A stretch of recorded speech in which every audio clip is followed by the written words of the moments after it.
Après avoir travaillé comme berger dans les Alpes, c'est en Centre-Bretagne qu'Anthony Fiard s'est installé voilà 4 ans comme éleveur de moutons.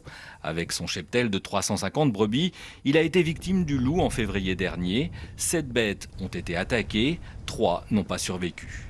C'est pas quelque chose qu'on oublie dans la mesure où ça peut toujours arriver, sachant que dans le Finistère et dans le Morbihan, il y a des attaques. Donc en fait, c'est pas si loin que ça d'ici. Donc non, je l'ai toujours à l'esprit quand je change mes bêtes de place dans la gestion des pâtures, la gestion des clôtures, la gestion des chiens aussi, qu'il faut faire attention, quoi.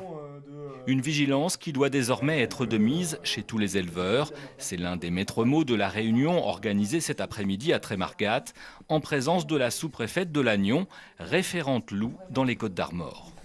On propose divers accompagnements qui peuvent aller du financement de clôtures électrifiées jusqu'à l'acquisition de chiens de troupeaux. Donc dans le cas de cette acquisition, c'est notamment acquérir le chien de troupeau, mais aussi payer le dressage et ensuite payer une partie de l'entretien de ce chien, donc les croquettes, etc.